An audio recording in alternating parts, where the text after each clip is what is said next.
ابھی کچھ دن پہلے لیاقت باغ راولپنڈی میں آپ نے ایک بات کی کہ صحابہ اگر ناخن دھونے پر اکتفا کرتے تو ہم صرف ناخن ہی دھوتے، ہم پاؤں نہ دھوتے۔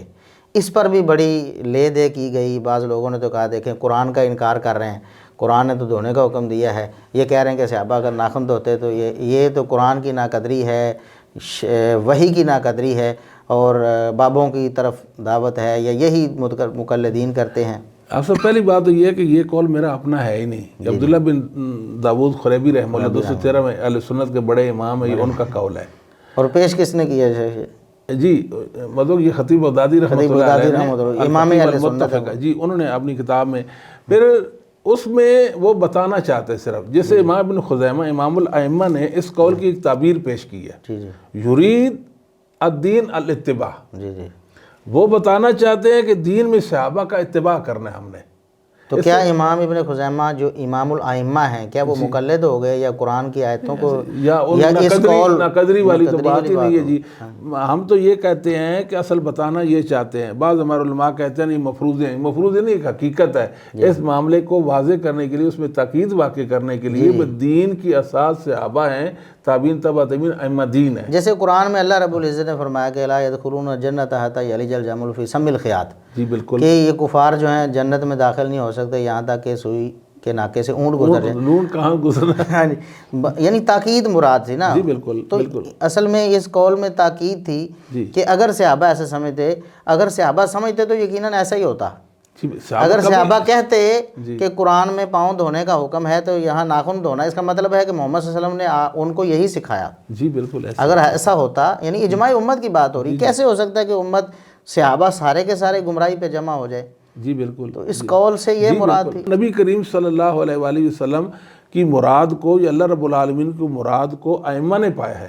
اللہ نے پاؤں دھونے کا فرمایا ہے، لا شک، اور ائمہ بھی پاؤں دھوتے تھے، صحابہ بھی پاؤں دھوتے تھے۔ کسی صحابی سے پاؤں پر مسح کرنا ثابت نہیں ہے، کسی صحابی سے یا تابعی سے یا کسی امام سے پاؤں پہ مسح یا ناخن دھونا ثابت نہیں ہے۔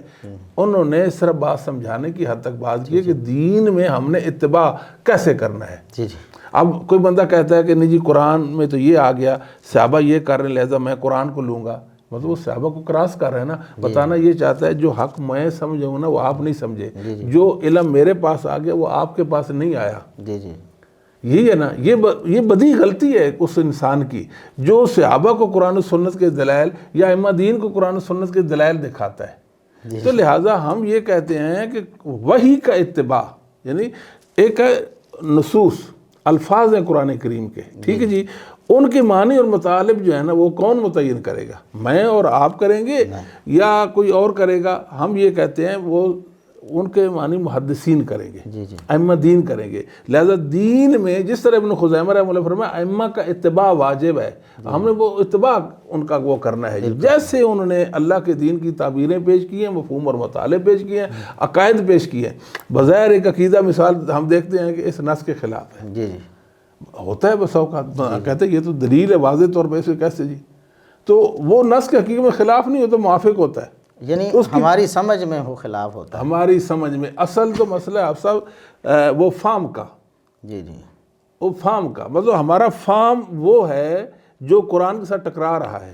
یعنی ایک ہمارا فہم، ہم کہتے ہیں مراد رسول یہ ہے یا اللہ کی مراد یہ ہے، اور ایک صحابہ تابعین اور ائمہ دین کا فہم ہے، تو ہم کہتے ہیں جو ہم نے سمجھا ہے وہ اللہ کی مراد نہیں، اگر ہماری مراد اس کے خلاف ہے تو جو صحابہ نے سمجھا ہے، جو ائمہ دین نے سمجھا، وہ اللہ کی مراد، اللہ کی مراد جی، بس یہ مطلب الحمدللہ اس میں بہت آسانی اور عافیت ہے۔ ہر مسلمان ایسے مطمئن رہ جائے جو مسلک اہل حدیث کے اندر ہے، جو ائمہ کا فہم ہے، جی جی، اس طریقے سے مسلک اہل حدیث کے مطابق قرآن و سنت کا اتباع، اس میں خرابی کیا ہے، اس میں مسئلہ کیا ہے جی، بگاڑ کیا ہے؟ اصل میں شیخ خلط مبس، اصل تو ہمارے اکثر جو علماء اس بات کو سمجھتے ہیں بلکہ وہ کرتے بھی ہیں، جس طرح میں نے مثال دی کہ اگر میلاد ہوتا، قرآن حدیث کو دلائل ہوتے تو صحابہ کرتے، ابو بکر کرتے، عمر کرتے، عثمان کرتے، علی کرتے، یعنی مانتے ہیں بالفعل وہ، لیکن خلط مبس کا شکار ہو جاتے ہیں۔ وہ سمجھتے ہیں کہ شاید کوئی انفرادی رائے کو ہم کہہ رہے ہیں، جس طرح تقلید میں کہا جاتا ہے، جبکہ ہم جتنی بھی باتیں ہم نے کی ہیں وہ اجماعی اور اتفاقی فہم کے حوالے سے، خصوصاً عقائد کے حوالے سے جو باتیں ہیں جی بالکل وہ کی ہیں، تو ان کے بارے میں ایسی بات کی ہے تو سیاق و سباق سے کوئی بات کاٹ کر آگے نشر کی جاتی ہے یا اس کو سیاق و سباق کے مطابق سمجھنے کی کوشش نہیں کی جاتی، جی بالکل تب ایسے مسائل جو ہیں وہ پیش آتے ہیں۔